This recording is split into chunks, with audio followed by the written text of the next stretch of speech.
The reason he had his gun, and you're going to see the picture that it was in his glove compartment when the police got him in DeKalb County, was this.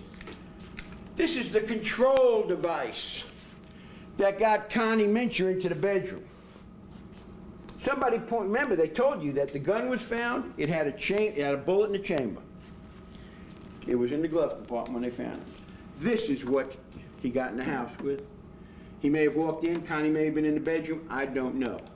But this is the control device. Connie, get in the bedroom. Turn around. At that point, he's got her. She's duct taped. He's duct taping her. He's putting that blanket on her head. He's going to do what he tells he wants to do, and he's going to take away one of Trevor's valuables, Connie. So now he's got Connie in the bedroom because he used his gun. He used the controller. What Dr. Frisk tell you? Connie had at least five wounds in her head. And what he telling you, one of the wounds, they measured 3.5 inches. And Dr. Frisk sat there and he measured this hatchet. And this hatchet is 3.5 inches. 5 times this hatchet went in there. Boom! Boom! Not this hatchet. This hatchet is not what happened. Well, I'm allowed. Some of the hatchet just happened to have a 3.5-inch blade. Boom, boom, boom, boom, boom. 5 times in Connie's head. And that wasn't good enough. He also said she had a depressed skull fracture. Boom! 11 years of rage was coming out of Lawrence Rice. He did his job. Mr. Durham says, there's no blood on him, my God, where's the blood? He talks about the cops coming in the house. They put on their booties. They put on their gloves. What Lillian Heaton tell you? He had a blue shirt. He had his cuffs rolled up. He had cuffs. He could have rolled them down. He could have put on gloves. He could have put on booties. He could have put on hair mats. What is it, only 13 years he's been watching CSI too. Not just us.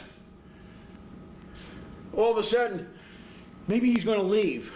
Oh, here comes the little kid, Junior. My God, what do I do with him? Real easy. I got this set of handcuffs. Kid comes home from school, get his milk and cookies, see Mama. Walks in the kitchen, the next thing he knows, bingo, he's being grabbed, he's fighting for his life. There's a handcuff on him. What's going on here? Next thing he knows, he's down on the ground. He's got duct tape on his mouth. He's fighting for his life. All of a sudden, he's being hit on his back. You'll see the pictures. He's got 2 wounds, the doctor says they're patent injuries. Happened to be 2 inches approximately by 1 inch. The kid was struck so hard, it broke his rib cage. Boom, boom. 13 years of rage. What does he tell you in that book? I'm sharpening my hatchet. And you know where that hatchet is now? You know where the clothes is? You know where the evidence is? You remember in the book it says, I took Sheba to Henderson Park, there's a nice lake. Or he tells you in another page, I went to the Kelly Coffee Lake to go fishing. 21 hours to dispose of the evidence. 21 hours. He tells Detective Gehan, Jason had a beard. I had a beard. Mr. Durham made a big to-do over the fact that Agent Gehan, in your notes, look in your notes. Did Mr. Rice write, did you write that Mr. Rice had a beard? No, I didn't. You didn't write it down. It doesn't matter what Gehan wrote down. You want to hear something? Play that disc. Play that tape. At 11 minutes and 52 seconds on that tape, approximately, you'll hear Mr. Rice said, Jason had a beard, I had a beard. But he wouldn't have a beard when Agent Gehan was there. Why? He shaved his beard. The man is a brilliant man. Nobody's saying he's stupid. You read in the book there yesterday, he has done his dentistry on himself. He tells you in the book, there's a page there where he learns to use something called temparing, where he's able to fill his own cavities. You think a man like that, who's been planning this, doesn't take into consideration what he needs to do? He tells you in the book, on D-Day, it's time to prepare my defense. Well, prepare my defense sounds to me like you're thinking about how am I going to escape this type of accusation. Well, you know what? That doesn't come without some thought. So again, not only the cops wear booties and hand nets and prevent things from getting out there, just like Mr. Durham says, oh, you know, the tape that he put on Connie, it could have ripped out some hair from his hands. Yeah, it could have, provided he didn't have a long sleeve shirt, he didn't have gloves on, and he wasn't, and there was some hair to pull out. Just like the blood on the floor. You're going to see these pictures where Ethan was laying. He bled out. The blood was so bad, you saw on the videotape, that the blood, it was like a scene out of Chainsaw Murders. The blood was dripping through the kitchen floor into the basement. Imagine that. Detectives filming the scene. All of a sudden, drip, drip. It's blood. Ethan's blood.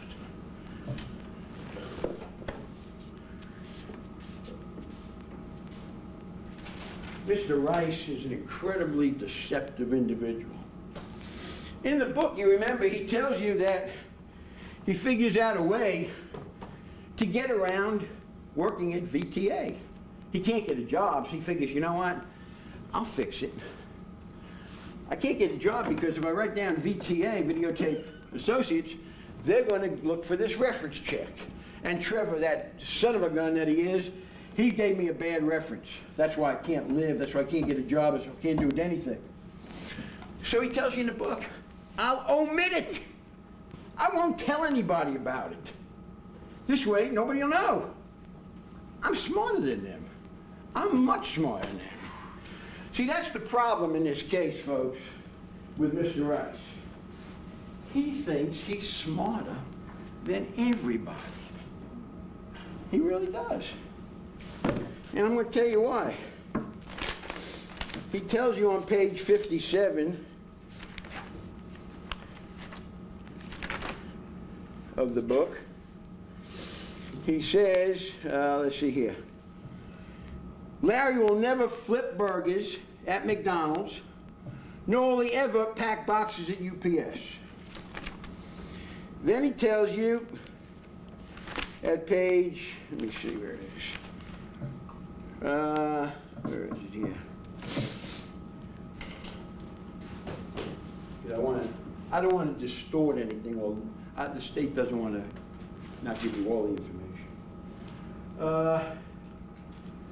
Let's see here. Here it is.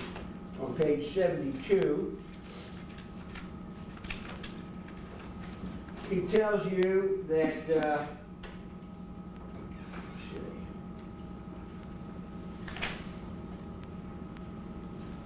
he applied for a job. They offered him a job on page 72 to pull cable.